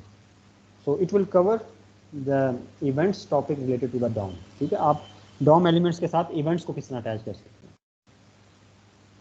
So there 3 common methods use for that purpose, ठीक है। हम उन कैटेगरी ऑफ इवेंट्स को बाद में देखेंगे कि फॉर एग्जांपल फॉर्म के कौन से इवेंट्स हैं, माउस के कौन से इवेंट्स हैं, कीबोर्ड के कौन से इवेंट्स हैं। For the time being we are going to look at 3 different ways of attaching the events. So first one is the, down here you can see, first one is the HTML attribute way of attaching the event. Second is as a method attached to the element. And third one is by using the add event listener method, ठीक है। तो ये जो as an HTML attribute way of attaching the event है, ये तो हमने जब से हम JavaScript स्टार्ट किए उसी वक्त से यूज करते चले आ रहे हैं। Meaning that in this way we are going to add the event within the HTML tag, ठीक है। और ये रेस्ट ऑफ द 2 मेथड हैं, इसमें बेसिकली हम इवेंट को अटैच करते हैं विद इन द जावास्क्रिप्ट, जो कि हमारा स्क्रिप्ट का टैग होता है ना, उसके अंदर अटैच करते हैं, हम टैग्स के अंदर इवेंट को अटैच नहीं करते। तो let's look at the example of each of the method. So as an HTML attribute way of attaching the event, हम स्ट्रेट अवे एग्जांपल की तरफ जाएंगे। तो हम नीचे within the HTML you can see a button tag में, button tag के अंदर आपके पास event had on click, and on click of the basically on the trigger of this event you have called a JavaScript function which is display date, ठीक है। अब जो आपने on click के event को within the HTML tag specify कर दिया ना, so this is the HTML attribute way of selecting that, क्योंकि ये जिस तरह आपके पास किसी भी HTML एलिमेंट के अंदर एट्रीब्यूट्स होते हैं ना, जिस तरह ID क्लास एट्रीब्यूट हो गया, वैल्यू एट्रीब्यूट हो गया, ठीक है, इसी तरह ये ऑन क्लिक का जो बेसिकली इवेंट है, this is inside the HTML element. So this is acting as an HTML attribute. आप इसको HTML attribute भी कह सकते हैं. So that's why it is called as HTML attribute way of adding the events. ठीक है. अब इसके क्रॉस आपने डिस्प्ले डेट का फंक्शन कॉल किया है, जो कि नीचे डिस्क्राइब है विद इन द स्क्रिप्ट, ठीक है, डिस्प्ले डेट, और उसके अंदर आपने डेट मेथड जो है उससे डेट को गेट करने के बाद इनर HTML से इस पैराग्राफ में सेट कर दिया जिसकी आईडी डेमो है, ठीक है। तो ये तो आपने किए पहले देखी है, बस इसमें आपने ये अंडरस्टैंड करना है कि this is HTML attribute way of attaching item. Second is as a method attach to the element. अब basically this is preferable way when compared with the last method, ठीक है, जो कि HTMल एट्रीब्यूट था। Why? Because it separates out the script from the HTML। तो इसमें अगर हम सेम एग्जांपल है हमारे पास, तो हम उस एग्जांपल को अगेन देखें तो आपके पास बटन का जो एलिमेंट है इसके अंदर कोई भी आपके पास इवेंट नज़र नहीं आ रहा, ऑन क्लिक या कोई भी इवेंट नहीं है, लेकिन आपने इसके साथ इवेंट अटैच किया हुआ है। कहाँ अटैच किया है? अगर आप डाउन हेयर जाएँ यहाँ पे स्क्रिप्ट के टैग के अंदर, तो यहाँ पे आपने document dot get element by ID my BTN, तो आपने पहले इस बटन का कंट्रोल गेट किया, फिर आपने ऑन क्लिक का इवेंट अटैच किया और उसके बाद आपने फंक्शन स्पेसिफाई किया है जावास्क्रिप्ट का फंक्शन जो कि इस क्लिक के इवेंट के क्रॉस एग्जीक्यूट होगा। ठीक है, तो this is the second way of attaching the event. अब इसमें आप देखें there is a separation between the HTML and the JavaScript. जो आपका HTML का कोड है that is totally separate from the JavaScript. इसके अंदर आपका मिक्सअप नहीं हो रहा, जिस तरह के लास्ट स्लाइड के अंदर आपके पास हो रहा था कि आप जब ऑन के क्लिक के इवेंट को अटैच करते थे that event was specified with in the HTML। ठीक है, तो वो मिक्सअप हो रहा था ना, तो to separate out this is basically consider a better approach कि आप जावास्क्रिप्ट को स्क्रिप्ट के टैग के अंदर स्पेसिफाई करें rather than specifying it with in the HTML। So document dot get element ID से आपको, क्योंकि यहाँ पे आपको फिर जब आप within the HTML specify करेंगे तो आपको ID गेट करने की ज़रूरत नहीं है, क्योंकि आप टैग के अंदर ही स्पेसिफाई कर रहे हैं ना टैग एलिमेंट उस इवेंट को। ठीक है, ऑन क्लिक को। लेकिन जब आप स्क्रिप्ट के टैग के अंदर करेंगे तो फिर आपने पहले एलिमेंट का कंट्रोल भी गेट करना है। So that's why we have specified document dot get element ID and then we have attached the on click it. And similar definition of the function is down below. Sir हाँ जी, हाँ जी। Sir एक छोटी सी बात पूछनी थी, इसमें जो हमने on click equal to display date किया, सर डिस्प्ले डेट का जो फंक्शन कॉल है उसके साथ हमने ब्रैकेट्स क्यों नहीं लगाए? ब्रैकेट्स, हाँ इसमें जो यहाँ पे है HTML एट्रीब्यूट में, हाँ ब्रैकेट्स, इसमें भी अगर आप ब्रैकेट्स ना लगाए ना एट्रीब्यूट में शायद ये वर्क कर जाए। Basically you can consider syntax वाला लूज है। हाँ थोड़ा सा यहाँ पे सिंटैक्स मेरा ख्याल है ये वर्क करेगा, क्योंकि sometimes when I miss the brackets तो ये एग्जीक्यूट कर देता है। लेकिन अगर आप इसी सिंटैक्स को फॉलो करो ना, मैं so I would justify it in a way कि this is part of the syntax, this is the way I would justify.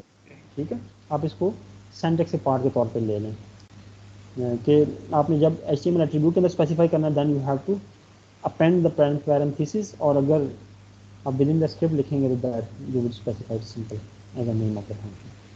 ठीक है, और यहाँ पे आप इसको प्री पेंड करके देख लें विद द पैरेंथेसिस, शायद ये यहीं पे भी वर्क कर जाए। ठीक है, so this is the second way. And third way is by using the add event listener method.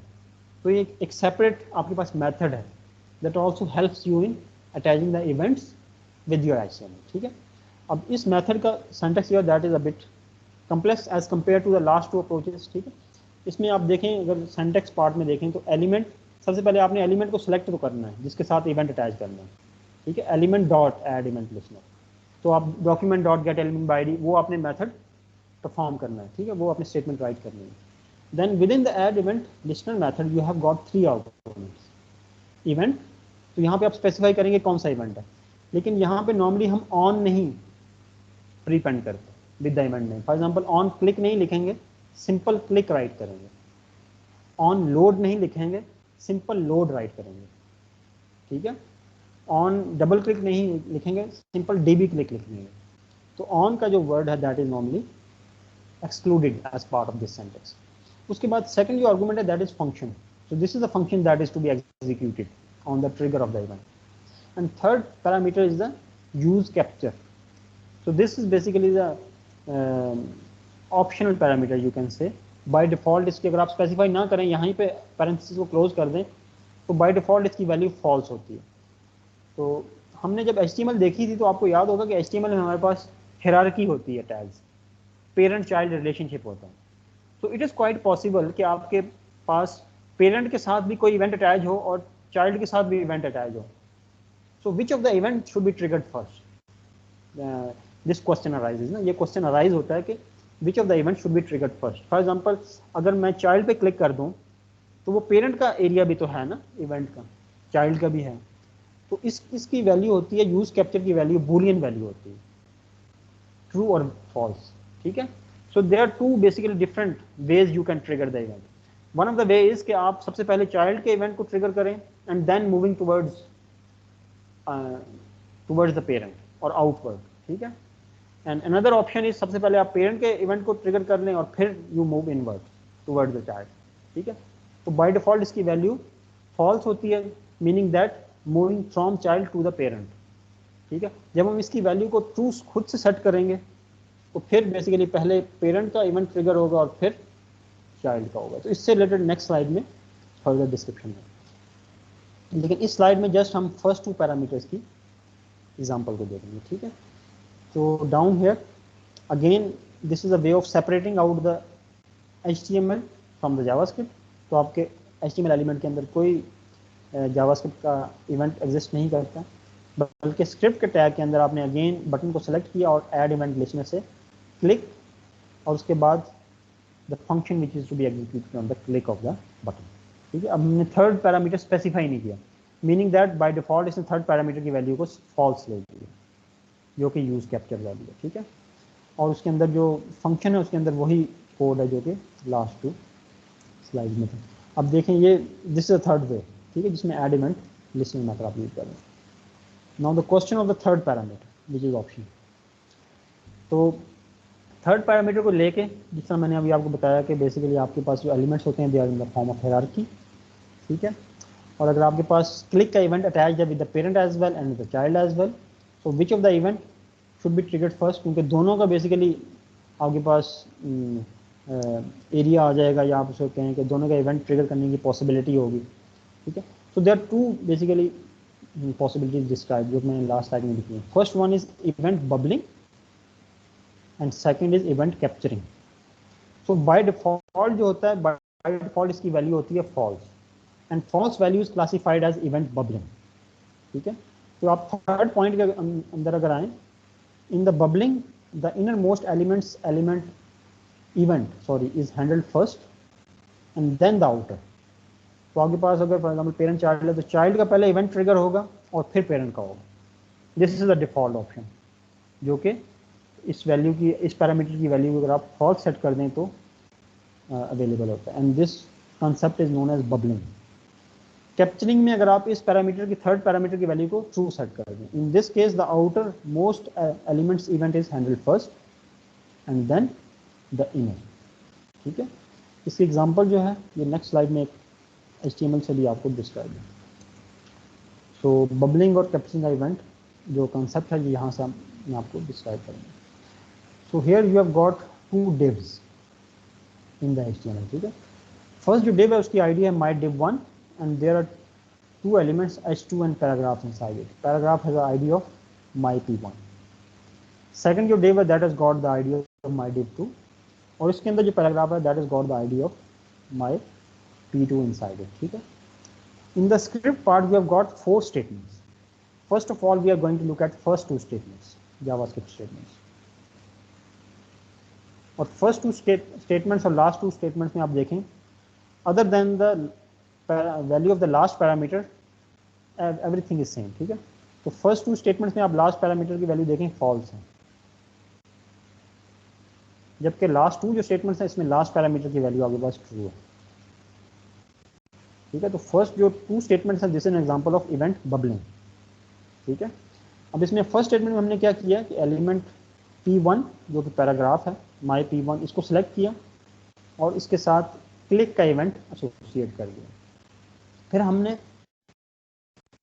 mydiv1 जो उसका पेरेंट है myp1 का, उसको भी सिलेक्ट और उसके कैसे कर दिया, and with each of the event we have defined a call back function as well, ठीक है। ये आपके पास एक फंक्शन है और इस फंक्शन के अंदर जस्ट हमने अलर्ट स्टेटमेंट प्लेस कर दी, ठीक है। अलर्ट स्टेटमेंट मैंने इसलिए प्लेस की है कि सीक्वेंस ऑफ अलर्ट स्टेटमेंट से मैं गेस करूंगा कि कौन सा इवेंट पहले ट्रिगर हुआ, ठीक है। तो मैं अब क्या करूंगा, अब मैं जाऊंगा फर्स्ट जो आपके पास ऊपर HTML है उसके अंदर पैराग्राफ जो एलिमेंट है उसके ऊपर क्लिक कर दूंगा, ठीक है।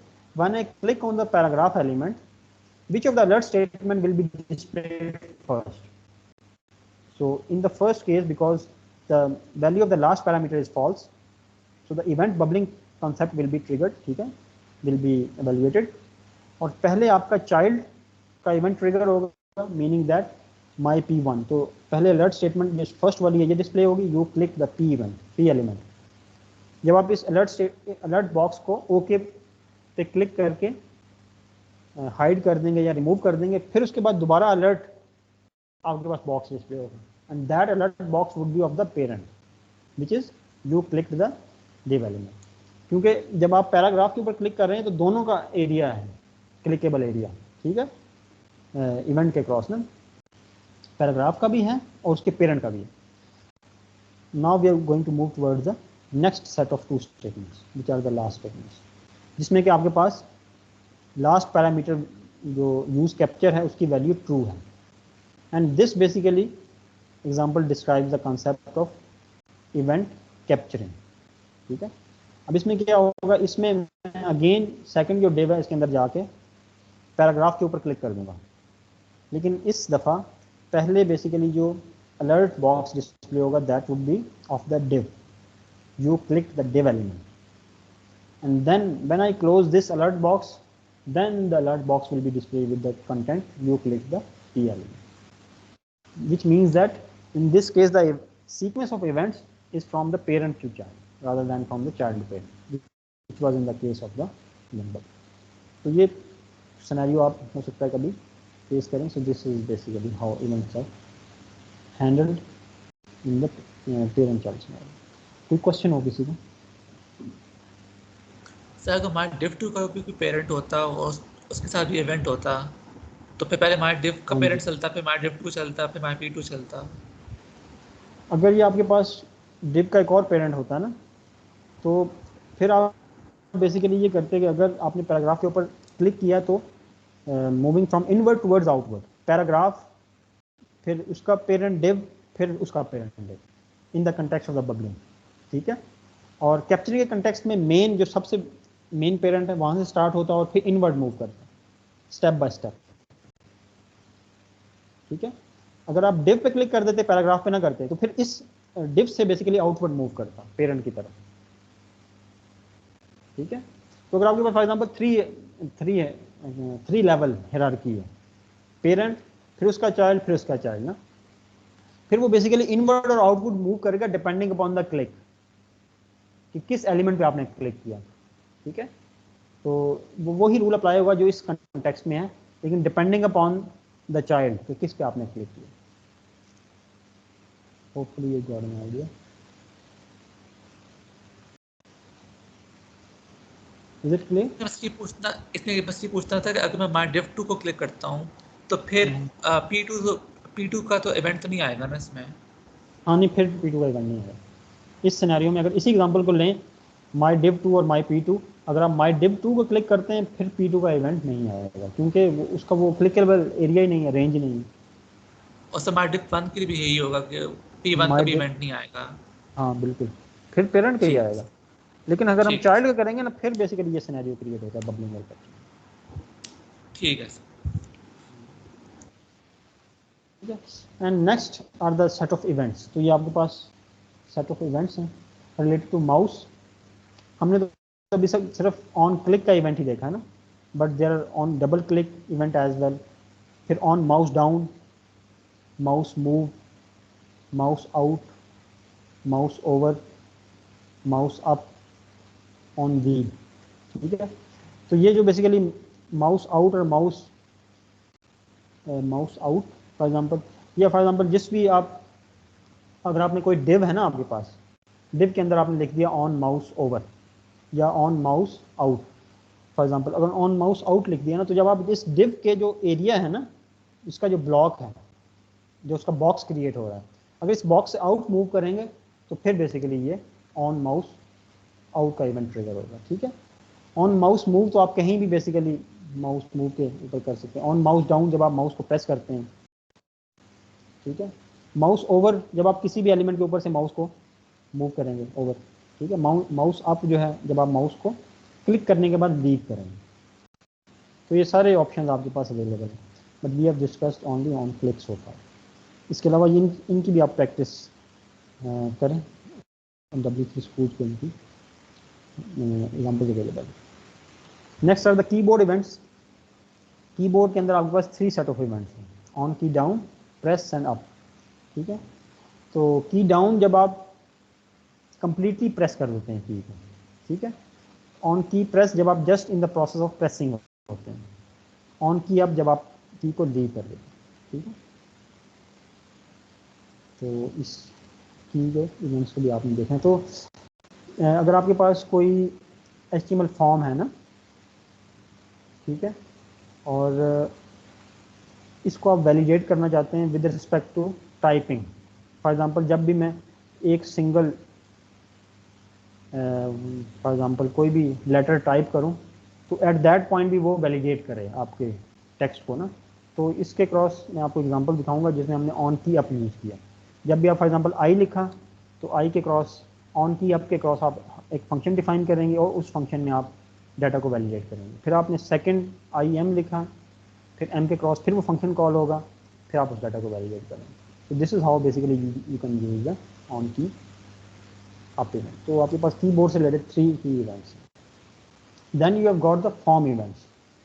फॉर्म इवेंट्स जो हैं ये बड़े इंपॉर्टेंट हैं इन द सेंस कि आपके पास जो HTML फॉर्म्स के अंदर जब आप डाटा को टाइप करेंगे, यूज डाटा को वैलिडेट करेंगे ना, you will be having multiple types of input elements, ठीक है। तो ऑन ब्लर जो है इवेंट ये इसको ट्रिगर होता है when the element loses focus. तो जब आप कीबोर्ड के टैब से मूव करते हैं ना फोकस को अक्रॉस डिफरेंट इनपुट एलिमेंट्स, तो जिस एलिमेंट से फोकस को आउट करेंगे या मूव करेंगे फोकस को आउट, उस पर ऑन ब्लर का इवेंट ट्रिगर होगा, ठीक है। फिर ऑन चेंज का इवेंट उस वक्त ट्रिगर होता है जब आप सेलेक्ट बॉक्स जो होता है ना आपके पास, या सेलेक्ट बॉक्स के अंदर वैल्यू की सिलेक्शन को चेंज करते हैं। फॉर एग्जांपल आपके पास यहाँ पे ए थी, बी सी डी, आपके पास 3 और वैल्यूज थी, आपने बी को सिलेक्ट किया, ठीक है, सेलेक्ट बॉक्स के अंदर, तो आपका जो इवेंट ट्रिगर होगा that would be on change. या आप जब रेडियो बटन के अंदर रेडियो बटन की सिलेक्शन को चेंज करते हैं, फॉर एग्जाम्पल आपके पास 3 रेडियो बटन हैं, आपने ए को सिलेक्ट किया फर्स्ट रेडियो बटन को, ऑन चेंज का इवेंट क्लिक होगा। फिर आपने सेकंड रेडियो बटन को सिलेक्ट कर दिया, फर्स्ट अनसेलेक्ट हो जाएगा, सेकंड सेलेक्ट हो जाएगा, फिर ऑन चेंज का इवेंट जो है वो ट्रिगर होगा, ठीक है। तो ऑन चेंज का इवेंट काफ़ी इंपॉर्टेंट है with respect to select box and radio button groups. फिर on context menu script to be run when a context menu is triggered. इसको मैंने यूज नहीं किया, इसका आप एग्जांपल देख लें। On focus is totally opposite to the on blur, ठीक है। तो टैब से जिस कंट्रोल पे फोकस शिफ्ट होगा उस पे ऑन फोकस का इवेंट ट्रिगर होगा। Fire is the moment when the element gets focus. जिस एलिमेंट से फोकस लूज होगा उस पे ऑन ब्लर, और जिस पे फोकस शिफ्ट होगा उस पे ऑन फोकस का इवेंट ट्रिगर होगा। On input script to be run when the element gets input. तो इसको ये भी बेसिकली ऑन की अप का जो मैंने सिनेरियो बताया था ना, ये भी उसी सिनेरियो को कवर करता है।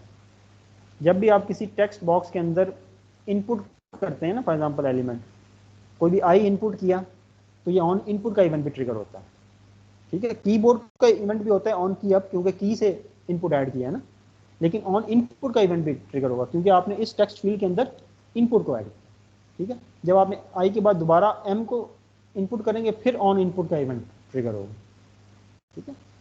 तो ये इस तरह है। ऑन इनवैलिड, ऑन इनवैलिड का जो इवेंट है ये आपको आइडिया है कि आपकी जो इनपुट एलिमेंट्स होते हैं उसमें डाटा वैलिड भी हो सकता है और इनवैलिड भी हो सकता है। फॉर एग्जांपल अगर आपने यहाँ पे किसी भी इनपुट एलिमेंट के अंदर रिक्वायर्ड की एट्रीब्यूट ऐड किया हुआ, ठीक है, कि ये फील्ड रिक्वायर्ड है, और अगर आप इसमें डाटा एंटर ना करें तो that is basically on an invalid, basically you can से event is triggered eight the back and, ठीक है। तो जब भी आप किसी फील्ड के अंदर इनवैलिड डाटा को एंटर करेंगे, ठीक है, तो ऑन इनवैलिड का इवेंट ट्रिगर होगा। Script to be run when element is invalid, ठीक है। जब आप इसके अंदर डाटा को एंटर कर देंगे तो फिर ऑन वैलिड का इवेंट ट्रिगर होगा एट द बैक एंड। वो यहाँ पे अवेलेबल नहीं है, वो भी अवेलेबल होता है, ठीक है। ऑन रीसेट उस वक्त ट्रिगर होता है जब आप रीसेट बटन को क्लिक करते हैं। Input type is equal to submit button है आपके पास, फिर सेकंड आपके पास बटन है input type is equal to reset, ठीक है। ऑन सर्च जब आप सर्च फॉर एग्जांपल फील्ड के अंदर डाटा को एंटर करते हैं, ठीक है। तो इसको मैंने यूज नहीं किया लेकिन आप देख सकते हैं इसको। on select event is fired after some text has been selected in an element. तो आपने देखा होगा वेब के ऊपर ना, फॉर एग्जांपल आपके पास कोई पैराग्राफ है, उसके अंदर आपके पास टेक्स्ट है लिखा हुआ ना, आप जब माउस से इस टेक्स्ट को सिलेक्ट करते हैं, ड्रैग करते रहे ना, तो at the back and on select का इवेंट ट्रिगर होगा। तो नॉर्मली ये होता है कि आप इसके क्रॉस डाटा को अपने जो टेक्स्ट है उसको हाईलाइट कर सकते हैं। One of the option is this one. For example आप टेक्स्ट को जब सेलेक्ट करें विद द माउस तो वो टेक्स्ट हाईलाइट हो जाए, मीनिंग दैट उसका बैकग्राउंड कलर चेंज हो जाए। You can implement that kind of functionality using the on select. ठीक है, फिर ऑन सबमिट का इवेंट उस वक्त ट्रिगर होता है जब आप फॉर्म को सबमिट करते हैं। फॉर्म को सबमिट कब करते हैं? जब आप input type is equal to submit button पे क्लिक करते हैं। ठीक है, so you can implement the form validation is on the click of the submit button. जब आप सारे के सारे फॉर्म करें तो एक ही दफा वैलिडेशन हो जाए, तो ये ऑन सबमिट का इवेंट उस वक्त ट्रिगर होगा। ठीक है, तो ये ऑब्वियस इवेंट्स। इसके अलावा और भी होंगे जो कि इसके अंदर एग्जिस्ट नहीं करते, तो आपने इन इवेंट्स को बड़ा क्लोजली देख लेना ताकि जब भी आप जावास्क्रिप्ट राइट करना स्टार्ट करें तो आपको चीज़ों का आइडिया। कोई क्वेश्चन तो नहीं है?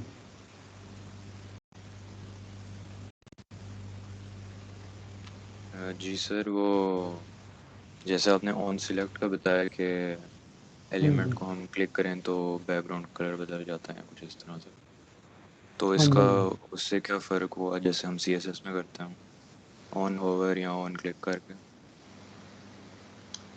ऑन CSS में ऑन क्लिक करने के बाद कहाँ करते हैं, समझ नहीं सर। जो CSS में होवर वाली क्लास होती है, हाँ हाँ हाँ, उसके थ्रू भी तो हम ये काम कर सकते हैं।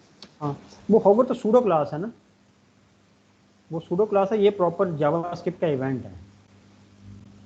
तो काफ़ी ऐसी फंक्शनलिटी है आपके पास, मतलब फॉर एग्जांपल वेब के अंदर जिसमें कि CSS के अंदर भी वो आप फंक्शनलिटी अचीव कर सकते हैं और जावास्क्रिप्ट के अंदर भी कर सकते हैं।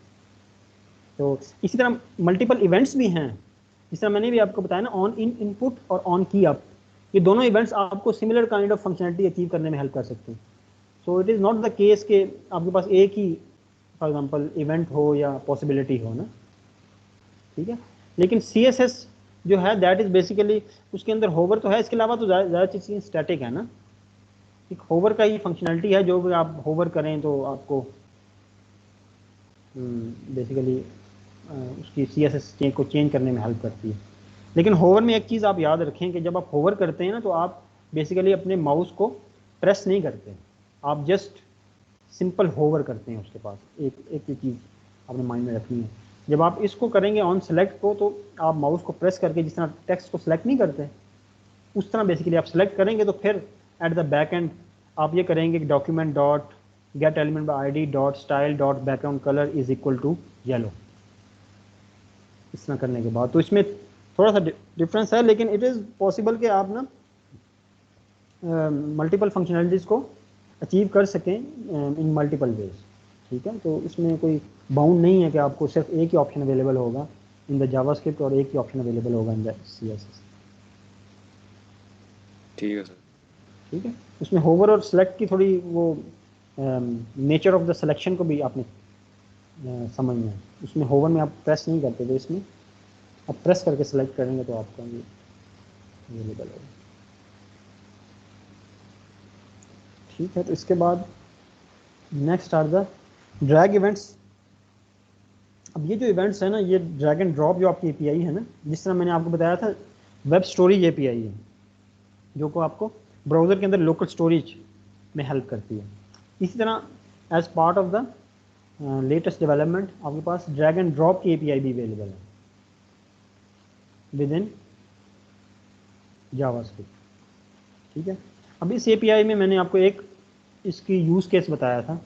अगर आप फॉर एग्जांपल चेस गेम को जावास्क्रिप्ट में डेवलप करें तो एक रियल टाइम ड्रैगिंग का कंसेप्ट जो है, मैं फॉर एग्जांपल चेस की पीसेस को मूव करने का रियल टाइम इफेक्ट देना चाहें आप, ठीक है, तो आप इस ड्रैग एंड ड्रॉप की API को यूज़ कर सकते हैं। फॉर एग्जांपल आपके पास यहाँ पे एक पीस पड़ा है 1 ना, इस 1 को आप इस बॉक्स में मूव करना चाहते हैं जो कि इससे डाउन है, तो one of the option is कि आप बेसिकली क्लिक से भी मूव कर सकते हैं कि फॉर एग्जांपल यहाँ पे क्लिक करें तो इस बॉक्स से वो रिमूव कर दे और इस बॉक्स के अंदर ऐड कर दे।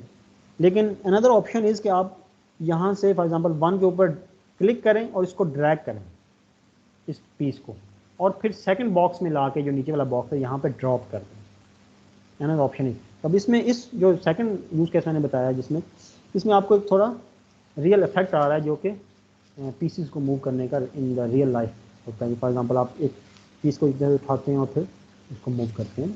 तो वेब पे इस इफेक्ट को गेट करने के लिए आप यूज़ कर सकते हैं ड्रैग एंड ड्रॉप की API। अब जब मैंने इस को सेलेक्ट किया फॉर एग्जांपल पीस नंबर 1 को, फिर इसको ड्रैग किया, फिर जो बॉक्स नंबर 2 है इसके अंदर ड्रॉप किया। अब at the back end there are lot of events going on, ठीक है। तो ये सारे के सारे इवेंट्स जो हैं ये बेसिकली इस टेबल के अंदर डिस्क्राइब है, और इन इवेंट्स को एग्जैक्टली अंडरस्टैंड करना ना ज़्यादा बेटर ये है कि आप कोई एग्जांपल इम्प्लीमेंट करके करें, ठीक है। तो मैं आपके साथ एग्जांपल ना चेस की ही शेयर कर दूंगा, फिर उसके अंदर आप इसको ज़्यादा बेटर तरीके से अंडरस्टैंड कर सकें, क्योंकि ये थोड़े से ओवरलैपिंग है, कंफ्यूजिंग है ना। लेकिन राइट साइड भी इसकी डिस्क्रिप्शन रीड करके आप थोड़ा आइडिया ले सकते हैं, ठीक है। तो on drag event is triggered when the element is dragged. तो फॉर एग्जांपल अगर मैं 1 को ड्रैग कर रहा हूँ ना 1 एलिमेंट को 2 की तरफ, तो एट द बैक एंड जो इवेंट ट्रिगर हो रहा होगा that would be on drag event, ठीक है। On drag end event is triggered basically when we end the drag operation. तो जब मैं यहाँ पे आके 1 को यहाँ पे लाके फर्दर ड्रैग नहीं करूँगा लेकिन ड्रॉप भी नहीं करूँगा, यहाँ पे लाके जस्ट मैं स्टैटिक हो जाऊँ ना, 1 को ड्रैग करूँ 1 एलिमेंट को जो आपको ऊपर पीस नज़र आ रहा है, लेकिन सेकंड बॉक्स में जाके बस ड्रॉप ना करूँ लेकिन उसको वहाँ पे स्टॉप कर दूँ ड्रैगिंग, तो फिर बेसिकली ऑन ड्रैग एंड का इवेंट होता है, ठीक है। On drag enter event is triggered when an element has been drag to a valid drop target. तो इसमें जब आप ड्रैग एंड ड्रॉप की API यूज़ करते हैं तो आपको वैलिड ड्रॉप टारगेट्स भी डिफाइन करने पड़ते हैं, क्योंकि ये नहीं हो सकता कि फॉर एग्जांपल आप किसी भी एलिमेंट को कहीं से भी ड्रैग करके कहीं भी ड्रॉप कर दें।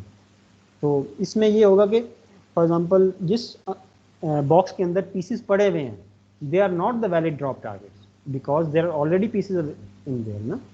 तो ये इसमें काफ़ी ज़्यादा आपको कंडीशंस को कंसिडर करना पड़ता है, ठीक है। तो जब आप किसी भी वैलिड ड्रॉप टारगेट के अंदर चले जाएंगे तो ऑन ड्रैग एंटर का इवेंट, फॉर एग्जांपल आप 1 को ड्रैग करते हुए बॉक्स सेकंड बॉक्स में मूव कर गए जो कि एम्प्टी बॉक्स है, तो वो एक वैलिड ड्रॉप टारगेट है। तो in that context on drag enter, जब आप उसके अंदर मूव करेंगे तो ऑन ड्रैग एंटर का इवेंट ट्रिगर होगा। ऑन ड्रैग लीव, जब आप किसी भी वैलिड ड्रॉप टारगेट को लीव करेंगे तो फिर ऑन ड्रैग लीव का इवेंट होगा। On drag over, when you are dragging your element over a valid drop target. तो फॉर एग्जांपल मैं इस 1 पीस को ड्रैग करूं और सेकंड बॉक्स के अंदर इसको ड्रैग करते हुए मूव करता रहा हूँ ना, तो ऑन ड्रैग ओवर जो कि वैलिड ड्रॉप टारगेट के ऊपर मैं ड्रैग ओवर कर। On drag start, script we run when we start the drag operation, जब हम जस्ट स्टार्ट करते हैं ड्रैग ऑपरेशन को then on drag start event is triggered. और on drop is the event when we drop the dragged element in the valid drop area. जब आप valid drop area के अंदर उसको ड्रैगिंग के प्रोसेस को एंड करते हैं और ड्रॉप कर देते हैं किसी चीज़ को, तो फिर ऑन ड्रॉप का इवेंट ट्रिगर होगा। तो ये थोड़े से प्रैक्टिस के साथ समझने वाली चीज़ें। तो इसी छोटी सी एग्जांपल मैं आपको दिखाऊंगा जिससे आपको आइडिया हो जाएगा, ठीक है। Otherwise this drag and drop API is very much available as part of the JavaScript, और इससे आप किसी भी एलिमेंट को ड्रैग कर सकते हैं। एलिमेंट मीन्स दैट ये जो आपके पास एक बोर्ड नज़र आ रहा है ना, this can be a big div ना।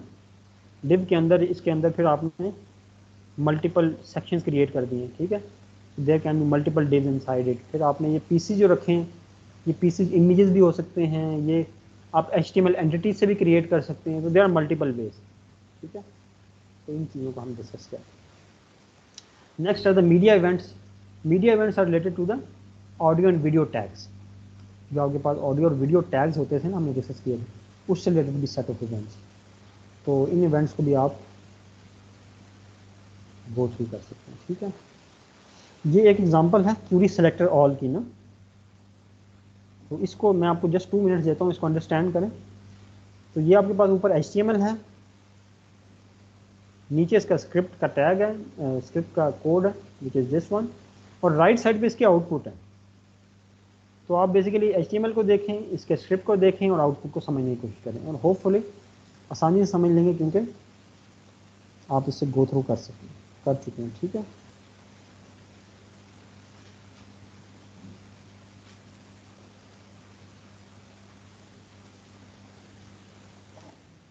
सर। हाँ जी सर अभी तक हमने जितनी जावास्क्रिप्ट पढ़ी है उसको प्रैक्टिस करने के लिए अगर आप हमें कुछ टास्क दे सकें ताकि हमारे कॉन्सेप्ट और सॉलिड हो जाए। हाँ, टास्क में इस दफ़ा ये जो इवेंट से रिलेटेड टास्क है ना, ये जो हमने getting and setting inner HTML से और वैल्यू से, ये मैं आपको लैब में करवाऊंगा। इससे लेकिन पहले हम 2 घंटे ये टास्क करेंगे, फिर हम लैब करेंगे, फिर हम लैब सेशन करेंगे। सही। ठीक है, तो क्योंकि इसमें काफ़ी ज़्यादा कम्प्लेक्सिटीज़ हैं। अभी तो हमने बिल्कुल एब्स्ट्रैक्ट लेवल पे चीज़ें की हैं ना, इसमें कम्प्लेक्सिटीज़ इन्वॉल्व हैं। जब आप रेडियो बटन की वैल्यू को सेलेक्ट करते हैं और किसी और जगह सेट करते हैं, इस तरह की। सर हाँ जी, एक रिक्वेस्ट ना, तो टास्क जावास्क्रिप्ट ही सिर्फ हो, ये ना तो प्रीवियस चीजें भी साथ में दीजिए। महमूद, वो आपकी फिर जो आवाज़ है ना वो मुझे कम्प्लीटली समझ नहीं आ रही, क्या कह रहे हैं? सर मैं कह रहा हूँ कि जो टास्क है ना वो सिर्फ जावास्क्रिप्ट का ही हो, ये ना हो कि वो प्रीवियस HTML और CSS वगैरह हो। तो वो एक जब नहीं, सिर्फ जावास्क्रिप्ट का होगा तो वो काम कर पाएंगे इसमें। हाँ जी बिल्कुल, वो इस तरह होगा कि मैं आपको एक HTML CSS उसके अंदर ऑलरेडी गिवन होगी, आपने सिर्फ जो स्क्रिप्ट का टैग है ना उसके अंदर कोड राइट करना होगा। तो HTML CSS में आपको मैं टाइम बिल्कुल स्पेंड नहीं करूँगा।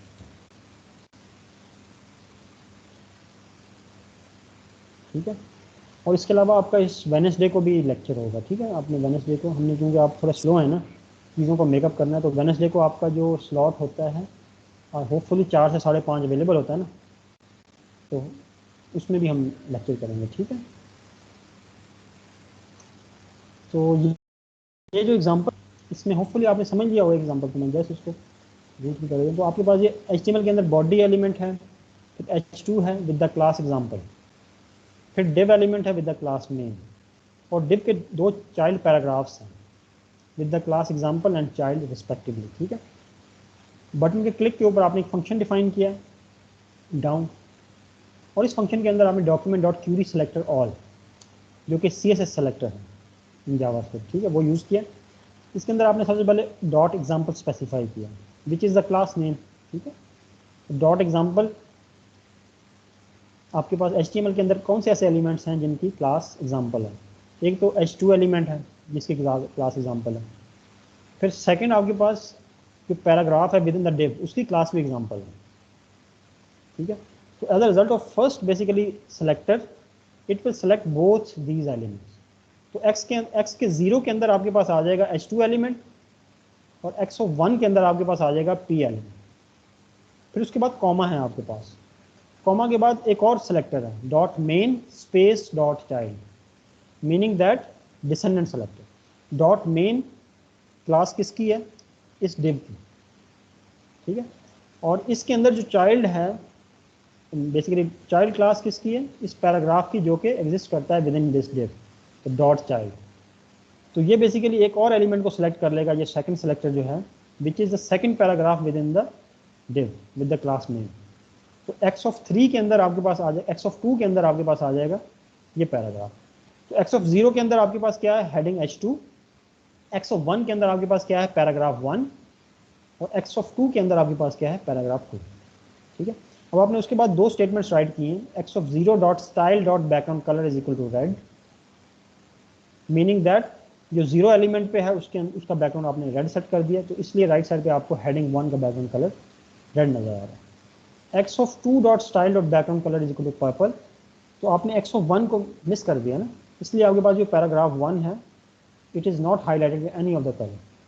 x2 को आपने बैकग्राउंड कलर सेट किया purple, so as a result of that basically आपके पास ये जो पैराग्राफ 2 है इसका बैकग्राउंड कलर पर्पल है।